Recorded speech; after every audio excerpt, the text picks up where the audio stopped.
Welcome to Pod Me If You Can. I'm David Farrell. Today on the show we're talking about Three of Hearts, starring William Baldwin, Kelly Lynch, Sherilyn Fenn, and Joe Pantoliano. Pardon Me If You Can, movie reviews.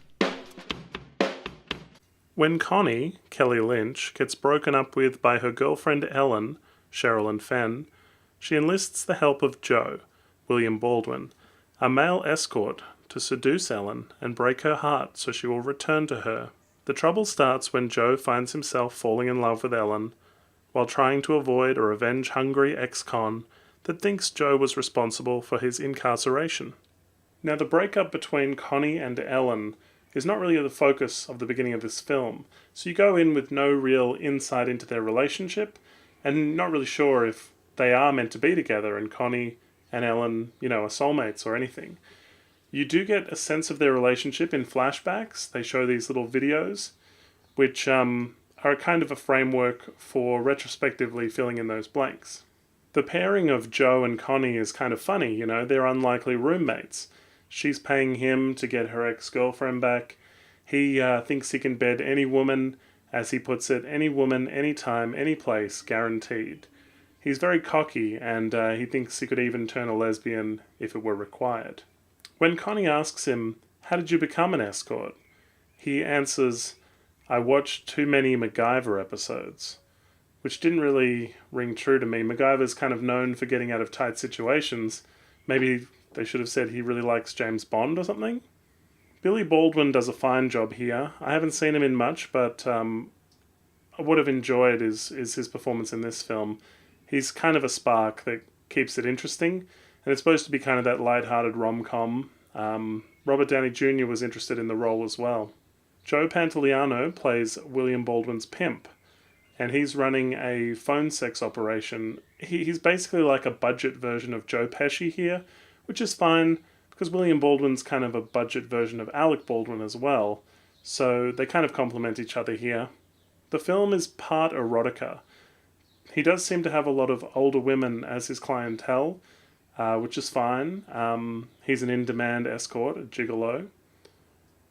But they have people reading semi-erotic love letters and sexy phone calls because of the phone sex company that Joe Pantoliano runs.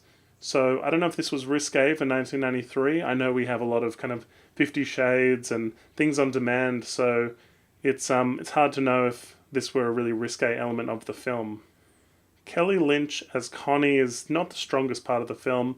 Interestingly, she kind of sets him up for failure in many ways. He sits in her class as a student, and she wants him to seduce her, but she writes down a poem for him to read in class, which she plagiarizes, and that kind of sabotages him. It's not a good move, and at that point you think they're working fine together, but then she does that. It's kind of a bit of a downer. There's a lot of red flags to Joe. The fact that he's a student and he's pursuing his teacher, who's played by Sherilyn Fenn.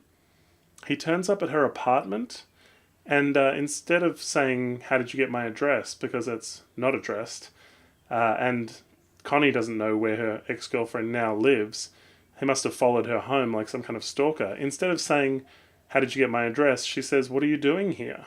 He's finished the homework she assigned and happened to be in the neighborhood, which is a very creepy sort of attitude, but she doesn't find him to be a stalker. She doesn't have a problem with it, and she lets him in and they make dinner together. Fenn plays a hopeless romantic here who falls in love easily, and it's kind of a generic character. There's not a great deal for her to do, except for this very cheesy sex scene that her and William Baldwin share. It's a lot of tight close-ups, it's very cheesy music, and it's a little bit laughable. It hasn't aged well. Tony Amendola plays Harvey here, who's an ex-con, and the subplot where he's trying to find and get revenge on Joe, it feels like a completely different film, which is a little bit awkward, a little bit off-tone, I suppose. It just doesn't gel as well as it could have. Some quick spoilers for the ending here. Just turn it off now if you don't want the very end of this movie spoiled.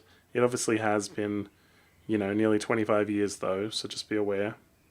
At the end of the movie, despite her protesting for him not to follow her, and him saying he will give her space, he chases down her taxi, which results in him kissing her, cheesily winning her over, and it's kind of out of character at that point.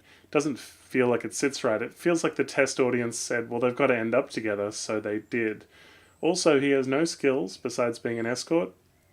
As Joe Pantoliano points out, he needs to use that part of himself to make a living.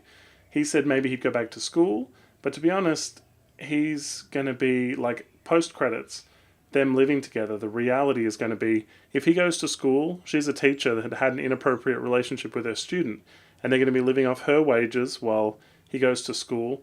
And they didn't really solve the problem of Harvey, the ex-con, who wants him dead.